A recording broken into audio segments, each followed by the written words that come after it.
C'est le bonheur dans la mesure où, quand on avance en âge, on a un petit peu peur du vide.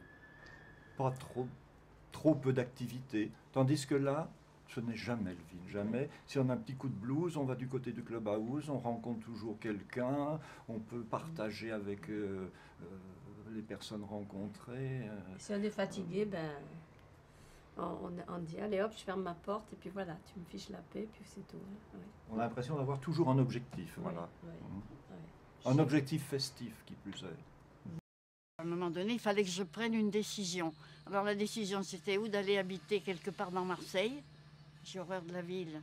Et je ne me voyais pas habiter dans un appartement en ville. J'ai dit, qu'est-ce que je vais devenir dans un appartement? On n'est jamais plus seul qu'en ville. Hein, ça, c'est évident. Et puis, je n'aime pas la ville, vraiment. Et ce sont mes enfants qui m'ont dit, maman, il y a les seigneuriales au mai, viens voir, je crois que c'est ce qu'il te faut.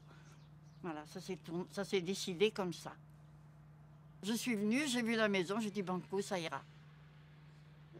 Moi, je vivais dans une maison à 2 étages et j'avais toujours dit à mes enfants, lorsque je serai à la retraite, je voudrais un petit plein-pied et au soleil. De toute manière, la décision a été prise avec mes 2 filles. C'est une de mes filles qui a dit « Maman, regarde vite la télé, il y a quelque chose pour toi ».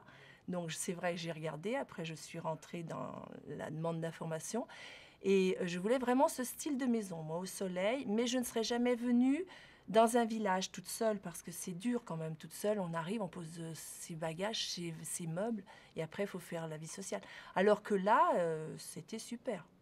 Quand on s'en va, nos clés sont chez un voisin ou chez le gardien. Bon, voilà. C'est quand même un privilège que, enfin, bon, tout le monde ne le fait pas. Hein, Non, mais bon, nous, nos clés sont chez un autre voisin. Et, on arrose les fleurs, voilà, on jette un s'en œil. Va, il y en a un qui, quand on n'est pas là, il y en a un qui vient arroser. Ça, c'est le côté sympathique. Hein. Avant, il n'y avait personne pour arroser chez moi. Hein. Je venais avec mon mari et j'ai perdu mon mari ici. Alors donc,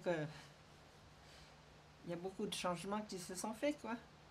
Et justement, par rapport à la perte de mon mari, je me trouve bien mieux ici que toute seule